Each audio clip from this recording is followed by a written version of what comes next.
அம்மாச்சி வந்து உடனே கதிர பார்த்து கேட்பா, "ஏன்பா உனக்கு வந்து நான் இந்த வீட்ல இருக்கிறது பிடிக்கலையா?" அப்படி சொல்லும்போது அவன் கொஞ்சம் மனசு வருத்தமா எப்படி பார்ப்பான். பார்த்துட்டு அதுக்கப்புறம் சொல்லுவான், "கஷ்டப்பட்டுலாம் யாரும் இந்த வீட்ல இருக்க வேண்டாம்." அப்படின்னு சொல்லி சொல்லும்போது, "அம்மா அப்படி சொல்லவே இல்லையேடா! ஏன்டா இப்படி நீ பேசிக்கிட்டு இருக்க?" அப்படின்னு சொல்லும்போதுமே அவன் அமைதியா இருப்பான். உடனே அதுக்கு அப்புறம் அவங்க அம்மாச்சி சொல்லுவா, "ஏன்பா உனக்கு நான் இங்க இருக்க பிடிக்கலைன்னா நீ என்கிட்ட நேரடியாவே சொல்லியிருக்கலாமே! நீ எதுக்குப்பா இவ்வளோ கஷ்டப்பட்டு என்கிட்ட சொல்லணும்?" அப்படின்னு சொல்லிட்டு இருக்கும்போதே, "நான் பாட்டுக்கு எங்கேயாவது கோயில், குளம்னு எங்கேயாவது போயிருப்பேனே! நீ நேரடியா சொல்லியிருந்தா." அப்படின்னு சொல்லி அவங்க அம்மாச்சி சொல்லுவா.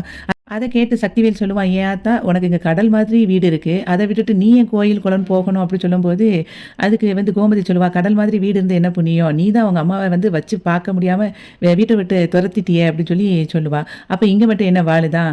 நீயும் தான் இப்ப தெருவுக்கு கொண்டு இழுத்துட்டு வந்துட்ட. என்னமோ தலையில வச்சு தாங்கி இருக்கிற மாரி பார்த்துக்கிட்டு இருக்கேன்னு" சொன்னோனே, கோமதி ஷாக் ஆயிருவா. கோமதி உடனே கதிர பார்த்து சொல்லுவா, "பாத்தியாடா என்னலாம் கேள்வி கேட்க வேண்டியிருக்கு. போய் அம்மாச்சிகிட்ட மன்னிப்பு கேளுடா" அப்படிம்பா. அதுக்கப்புறம் இவனும் சொல்லுவான் பாண்டியனும், "நீ அம்மாச்சிகிட்ட மன்னிப்பு கேளுடா. அவங்கள மன்னிப்பு கேட்டுட்டு வீட்டுக்கு கூட்டிட்டு போ. பாரு என்னலாம் கேள்வி கேட்க வேண்டியிருக்குன்னு" அவனும் சொல்லிட்டு இருப்பான். அப்போ வந்து குமார் சொல்லுவான், "அப்பத்தா நீ வந்து அங்கலாம் இருக்க வேண்டாம். நீ நம்ம வீட்டுக்கே வாங்க" அப்படின்னு சொல்லி கூப்பிடுவான். கோமதி உடனே சொல்லுவா, "நீ சும்மா இருடா. உங்க வீட்டுக்கெல்லாம் உடனே நாங்க வந்து அப்படியே அனுப்பி வச்சிட முடியுமா?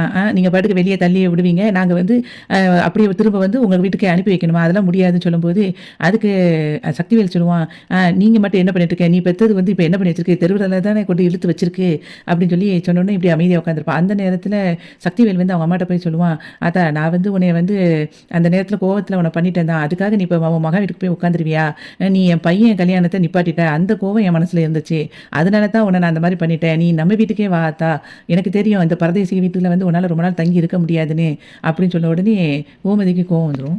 அதுக்கப்புறம் கோமதியோட அம்மா வந்து கேட்பா, "ஏன்பா உன் மனசுல எதையோ ஒண்ணு வச்சுக்கிட்டு தான் என்கிட்ட வந்து இவ்வளோ கோவமா பேசுறியா?" அப்படின்னு சொல்லும்போது கோமதி சொல்லுவா, "ஒண்ணும் இல்லன்னு சொல்லுடா" அப்படின்னு சொல்லும்போது, அவ வந்து அப்படியே அமைதியா இருக்க மாட்டா. "அப்படிலாம் இல்ல. நீங்க வந்து ஏதாவது அவங்க பேசிக்கிட்டே தான் இருக்காங்க. எப்ப பார்த்தாலும் ஏதாவது குத்தம் சொல்லிக்கிட்டு தான் இருக்காங்க நம்ம வீட்ட" அப்படின்னு திரும்ப சொன்ன உடனே பாண்டியனுக்கு பயங்கர கோவம் வந்துரும். "ஏன்டா தேவையில்லாம பேசிக்கிட்டு இருக்க? அவங்க கிட்ட மன்னிப்பு கேளுடான்னு" சொல்லி திரும்பியும் சொல்லி பார்ப்பான். அவன் கேட்க மாட்டான். இந்த சமயத்துல சக்திவேல் வந்து அவங்க அம்மாவோட கால்ல விழுந்துட்டு மன்னிப்பு கேட்பான். "ஆத்தா நான் இனிமே உன்ன வந்து ஏதோ ஒரு கோவத்துல தான் பண்ணிட்டேன். என்னைக்கும் உன்னை வந்து ஒரு சுடுசொல்லு கூட இனிமே சொல்ல மாட்டேன். தயவு செய்து நீ நம்ம வீட்டுக்கே வந்துரு. நான் ஏதோ ஒரு ஆதங்கத்துல அன்னைக்கு அப்படி பண்ணிட்டேன். ஆனா உன்னைய வெளிய அனுப்பிட்டு ஒவ்வொரு நாளும் அவ்வளோ மனசு கஷ்டப்பட்டுருக்கேன் நானு. ஆத்தா என்னைய மன்னிச்சிரு ஆத்தா. என்னைய மன்னிச்சுட்டு நம்ம வீட்டுக்கு வான்னு" சொல்லிட்டு அவ கால கட்டிப்பிடிச்சு ரொம்ப அழுவான்.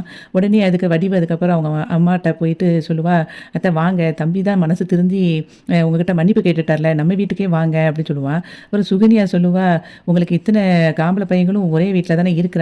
நீங்க எதுக்கு கோயில் குளம்னு போகணும்? நீங்க வாங்க அத்தை" அப்படின்னு சொல்லி அவள கூப்பிட்டுட்டு இருப்பா. அதுக்கப்புறம் இவ குமாரோட அம்மாவும், "அத்தை நீங்க வாங்க" அப்படின்னு சொல்லி அவங்க எல்லாரும் கூப்பிட்டுட்டு இருக்கும்போதே, அங்க இருந்துட்டு ராஜியும், அரசியும், "அம்மாச்சி எங்க வீட்டுக்கு வாங்க. நீங்க அங்க போகாதீங்கப்பா"